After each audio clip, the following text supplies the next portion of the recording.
Мирно пладне во Скопје. На скопските булевари и улици денеска помалку автомобили од вообичаено. Апелите и мерките за седење дома како да стигнале до граѓаните. Надвор може да се забележат само луѓе кои излегле со своите миленици на прошетка, на пазарување. Малкумината кои ги сретнавме велат дека ја поддржуваат одлуката за полициски час, но сметаат дека треба да почнува пред 21 часот. Што мислите за полицискиот час? Во ред. Мислам дека е во ред. Полициски час, пошто народот немаглу е чуден. И се плашиме и не се плашиме. Да бидам искрена, значи еве, преку ден оној што има потреба ќе излезе. Ама стварно тоа собирање по вили, по куќи, по паркови и преку ден треба, ми се чини да се заострат мерките.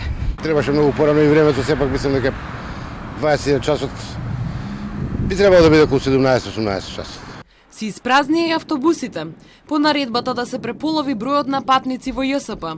Денеска во автобусите рече се и да немаше патници, но во секој градски автобус имаше екипи од град Скопје кои дезинфицираат.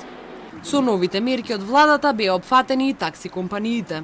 Таксистите велат дека имаат намален промет и дека воведувањето на намалени дежурства ќе биде фатално за овој сектор. Кој е тој што сега не знам, баре по моје мислење, ќе викне такси да се вози до аптека или до здравствена установа навечер у 2, у 3 или не е битно. Така да, ако би имало тоа, би било еден случај, 2, евентуално 3, еве, оптимална некоја верзија. Меѓутоа, ја мислам дека за такси компаниите трета смена ќе биде клуч на врат. Сменете и сликата на најфреквентните места во градот.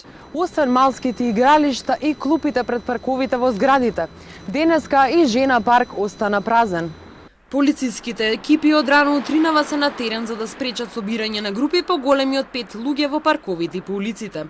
Ладното време ги натера граѓаните денеска да се повлечат во своите домови. Но останува дилемата дали утре после работа ќе останат дисциплинирани и ќе останат дома.